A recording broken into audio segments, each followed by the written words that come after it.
number album is this for you right now? That's a very good question. I have no clue. Taka. Between But the solo albums and the someone family mentioned albums. to me this week that it's the 30th album. I don't know if that's true or not, but I really don't know. So if somebody told you back in the early 1970s when your career started that in 2009, 2010, Muffler's going to be still releasing albums, they're going to be very sought after albums, what would you tell them?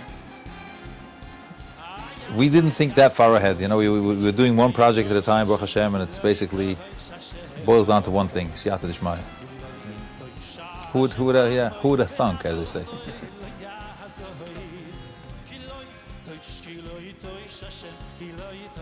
I remember the first album that I did in Eretz Yisrael, which is my third album, Neshama, with Mana Rosenblum. We had to run around actually looking for musicians who were good and read music. Ad kedei kach. There weren't any good musicians around that way, besides the Philharmonic, but it's not a Philharmonic kind of feel. But the rhythm section, we had to go hand-picking musicians in those days to find guys who were actually good musicians and also knew how to read music. And we found a group, and but if we listen to that and listen to the stuff we have today, it's like day and night. So even from that perspective, it's a major upgrade. Studios, in those days, we were the first project in Eretz Yisrael, the first project in the history of Eretz Yisrael to record a 16-track recording in those days. Today it's a 96-track digital. It's a totally different world. But it's come up with time, and of course you see the results in the product. It sounds totally different.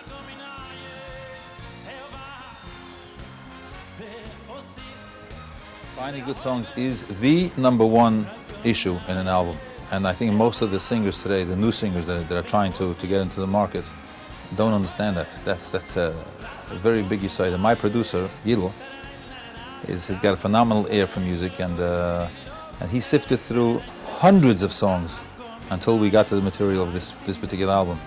I mean, even my own songs, he chucked so many you can't even imagine. People don't believe it, but it's a fact. You have to really go through, listen again.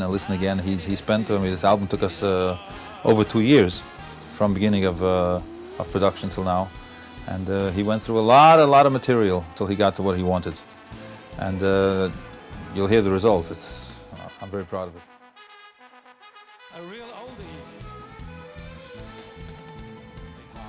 So talking about songs that you've done before, I keep hearing rumors about an MBD vault, songs that were done and finished in a studio but didn't necessarily make an album.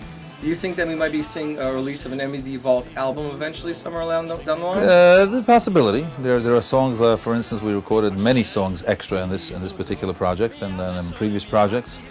And because although I feel Yidl is a great maven, but sometimes it sounds different when it's complete, when it's produced. I'll give you a little example. On this particular album is a song, Lo Iro Rokiato Imodi, Chassidische Freiliche Nigen. It was recorded 4 times by 4 different arrangers. The first 3 didn't get it. They didn't get it. So we had to chuck it. And finally, Suki Berry did the arrangement this time and hit it on the head. It's totally different sounding song because it needed a certain flavor which the others didn't have.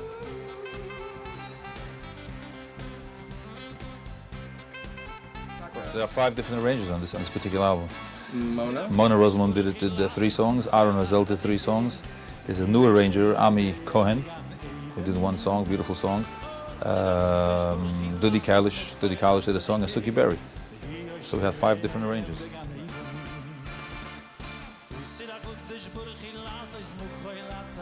Actually, Yidl was the one that introduced him to me and introduced me to him. And we sat actually in this studio here. We recorded, he composed one of the songs here. And he did one of the arrangements over here. A very, very talented man. And I particularly, my motto is always to look for chidushim, something new flavors, new styles, but of course within the realm. But I've gotten criticized over the years of some stuff that happened, of course. But although I disagree with the ones that criticized it, otherwise I wouldn't do it. But I like to. I guess it's in my nature. It's in my mazel, in my sign to look for chedushim all the time, and therefore this part of I heard Yidl's Matamar, and then I did a couple of songs with them, and then I listened to his albums. His albums are totally different style. Yeah, very much so. But what Yidl's godless on this point was, he found someone who was brilliant, and focused him into a more commercial flavor, because he's brilliance like, can be enjoyed by everybody. Exactly, because he's like all over the place. He's a genius. He's been playing piano since the age of 5.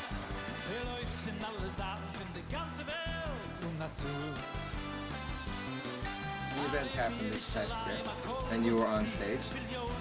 You've been on that stage beforehand. I mean, I did some research. 20 some odd years, yeah. It was called the Felt Audit, the Felt Forum Auditorium, right? Right. So, how did that feel? I mean, you've done it before, so it wasn't obviously a big thing, but well, the auditorium looked a little different. It was updated, looks much newer today. 100%. The crowd was also much different than it was then, for some reason. I don't know why, but it was a more different crowd. It was a very good feeling to be back on the stage, because it's a beautiful auditorium, and 5,000 Yidden in one hall is a great zach. And I think I was much less nervous this time than last time. 20 years of experience maybe does something to you, but that concert was actually produced by Shia Mendelowitz and myself, together with Rabbi J.J. Hechtel of Shalom.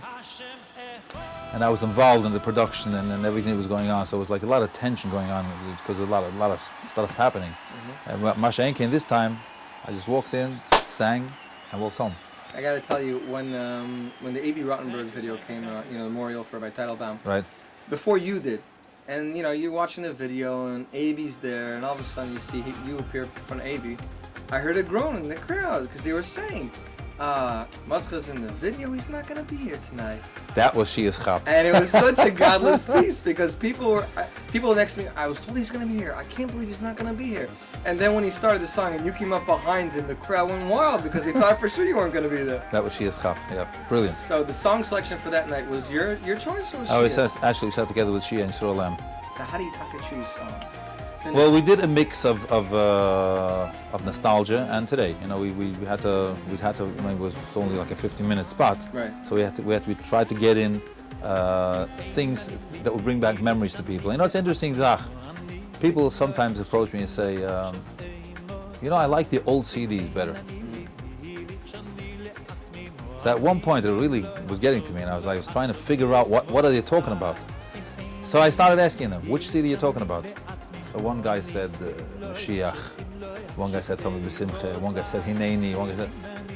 And then it dropped, and I figured out what it was. Music is actually a very... it makes an impression on a person at a certain time in his life. So if you're hearing a certain song for the first time in a certain situation, and 20 years later you're going to listen back to it, it's going to bring you back to that situation. To that memory, huh? So actually what the people are remembering is not the song, they're remembering the zach. And I agree with that. And it brings them back. So everyone has a different time. So when a person says, I like the old stuff better, it's not because they like the old stuff better. It's because it brings better memory from the old stuff. It brings them back.